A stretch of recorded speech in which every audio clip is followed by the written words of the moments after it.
अस्सलाम वालेकुम दोस्तों, कैसे हैं आप सब। उम्मीद करता हूं खैरियत से होंगे। दोस्तों मैं आज मौजूद हूं मद्रास सोसाइटी स्कीम 33 में। यहाँ पर एक नामी गिरामी रियल एस्टेट जिसका नाम फरहान एस्टेट एंड कंस्ट्रक्शन है। यहीं पर आज बात करने के लिए हमारे साथ मौजूद हैं जनाब मोहम्मद साद खान साहब, जो कि मैनेजिंग डायरेक्टर हैं फरहान एस्टेट एंड कंस्ट्रक्शन। तो चलिए आइए उनसे बात करते हैं, कुछ उनके हवाले से और कुछ उनके काम के हवाले से। अस्सलाम वालेकुम फरहान साहब, कैसे हैं आप। वालेकुम अस्सलाम कासिम भाई, अल्लाह का शुक्र है। और सर काम वगैरह कैसा चल रहा है। सर काम अल्हम्दुलिल्लाह फ्रीक्वेंसी तो बहुत अच्छी थी पिछले 5-6 महीने पहले तक। अभी स्कीम 33 जैसे इलाके में थोड़ा सा स्लो हुआ है, जहाँ पे अभी छोटे प्रोडक्ट वाले आइटम लाइक 10 से 20 लाख वाली प्रॉपर्टी जैसे स्कीम 45 की तरह सोसाइटीज है, वहाँ का काम अभी थोड़ा चल रहा है। कितने अरसे से आप इस फील्ड से वाबस्ता है। फरहान एस्टेट एंड कंस्ट्रक्शन को अभी 13 to 14 ईयर्स हो गए हैं रियल एस्टेट और कंस्ट्रक्शन की फील्ड में। वालिद साहब को ज़ाहिर है देखते हुए, उनको करते हुए मैं इंस्पायर होकर फिर मैं भी जो हूँ ना इस काम में मुझे 2 से 2.5 साल हुए जो मैं अपनी जो कंपनी की मार्केटिंग को जो हेड करता हूँ।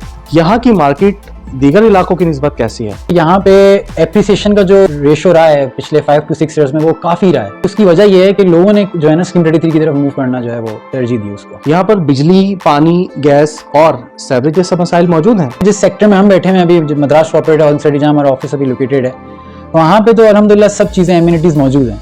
लेकिन स्कीम 33 है बहुत बड़ा, काफ़ी वो हाईवे के इस साइड भी है, हाईवे के उस साइड भी है। तो कुछ सोसाइटीज़ में अभी जो है ना एमिनिटीज़ आना बाकी है, इसमें गैस है, इलेक्ट्रिसिटी, इन चीज़ों की आना बाकी है। आप यहाँ के अलावा और किन किन इलाकों में और सोसाइटीज़ में डील करते हैं। पिछले सालों तक हम स्कीम 33 पे हमारा फोकस था। कंस्ट्रक्शन तो हमारी ऑल ओवर कराची चल रही है। स्कीम 33 में हमारा जो है रियल एस्टेट का सेक्टर हमारा वो था। अब हम जो है स्कीम 45 की तरफ मूव कर गए। वहाँ पे अभी हम एक society Babir Ahmed teacher cooperative housing society है, उसमें अभी हम डील कर रहे हैं। उसमें भी जल्द जो है इंशाल्लाह डेवलपमेंट का जो काम है वो शुरू होने वाला है। स्कीम 33 की सोसाइटी की अगर बात करें तो उसमें हमने काफ़ी सोसाइटीज़ जो कि लीगल हैं, ऑथेंटिक हैं, उनमें हमने काम किया। मद्रास सोसाइटी हो गई, rock society, PIA society, Arisha society और दीगर काफ़ी सोसाइटी जो कि ऑथेंटिक, उसमें हमने काम किया। अच्छा, यहाँ पर एक नॉर्मल घर, फ्लैट या फिर प्लॉट की कीमत क्या है। फ्लैट जो है आपको 2 बेड DD जो है अभी 60 लाख to 90 लाख तक मिल जाता है।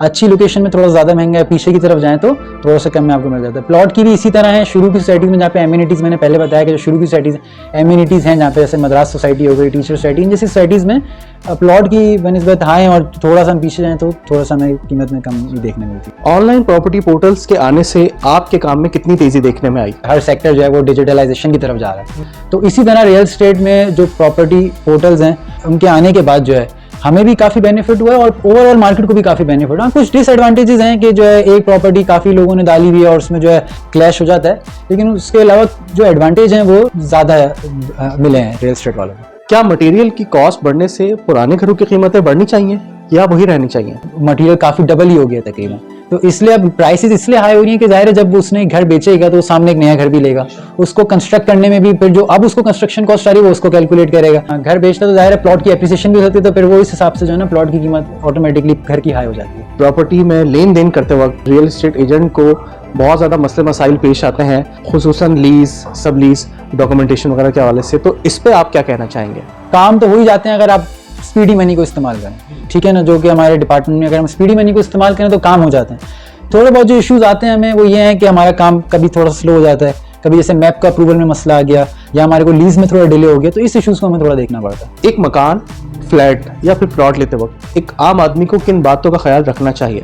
प्रेफर ये करें कि लीज हो। अगर स्कीम 33 की बात करें ज़्यादातर कोऑपरेटिव सोसाइटीज़ हैं, तो आप पीछे मैनेजमेंट को देखें, मैनेजमेंट का क्या किरदार है, उन्होंने प्रीवियस कहाँ काम किया हुआ है, ठीक है ना, और अभी डेवलपमेंट प्रोग्रेस क्या है, और वहाँ पे जो है होता है क्या कि कुछ सोसाइटीज़ में MPGO का नक्शे बंद होते हैं तो वहाँ पर डिले आ जाते हैं। तो ये है चीज़ें, MPGO यहाँ पर सोसाइटी में खुला हुआ हो, लीज के मामला जो है वो चल रहे हो, ट्रांसफर खुला हुआ हो, तो इस सोसाइटी में तरजीह देनी चाहिए एज कम्पेयर टू यहाँ पे मामला अभी रुके हैं।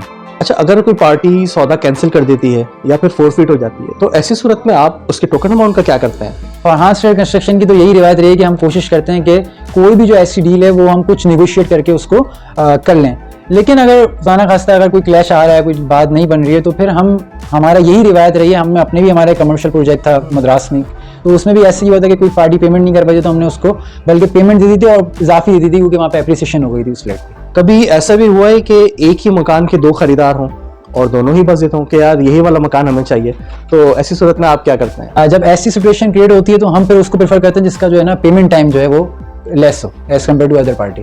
आपने रियल एस्टेट की फील्ड ही क्यों चुनी।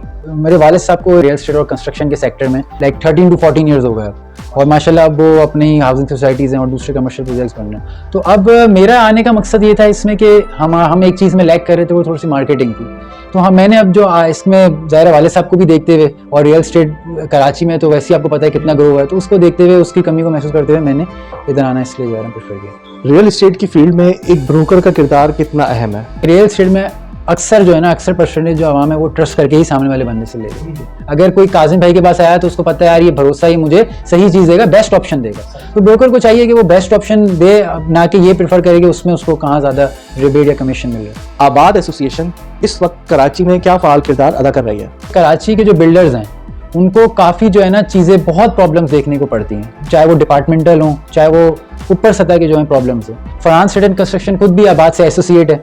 कराची जैसे शहर में एक आम आदमी के लिए घर लेना कितना मुश्किल हो गया है या फिर बना दिया गया है?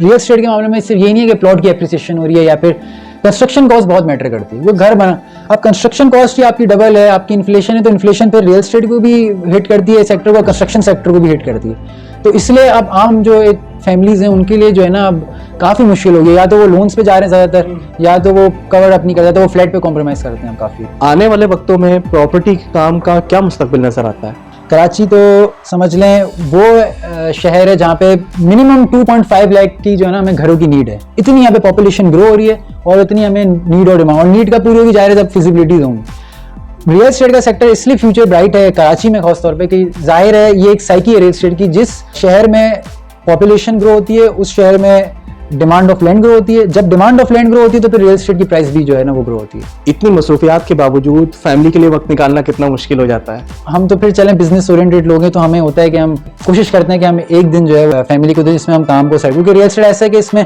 कोई बॉन्ड नहीं है, कभी भी कॉल्स हैं, दूसरे हैं, हमें अपना कंस्ट्रक्शन को साइड को मैनेज करना है, रियल एस्टेट की चीज़ें हैं, डॉक्यूमेंटेशन हैं, उन सबको मैनेज करना, तो इसमें तो आपको 24/7 कॉल्स पर होता है, चाहे वो रात के 12 बजे के बाद टाइम हो या सुबह का कोई टाइम हो रहा हो, तो इसलिए टाइम हम निकालते हैं, कोई एक दिन ऐसा रखना है। अच्छा, मैं ये चाहूँगा कि आखिर में आप हमारे नाजरीन के लिए कोई अच्छा सा पैगाम दें।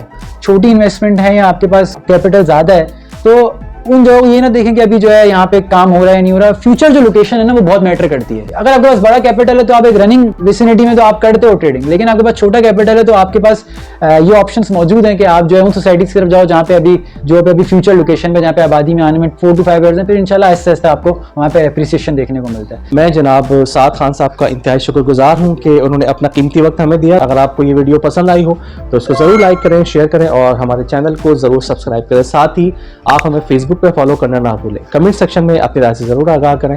फरहान स्टेट एंड कंस्ट्रक्शन के नाम से आपको एक फेसबुक पेज भी मिल जाएगा जहाँ पे जाके आप इनकी तमाम तरह चीज़ें देख सकते हैं, एनालाइज कर सकते हैं, और अगर किसी भी सोसाइटीज़ के हवाले से आपने कंसल्ट करना हो तो भी आप इनके पास डायरेक्टली आ सकते हैं। इजाज़त चाहेंगे। अल्लाह हाफ़िज़।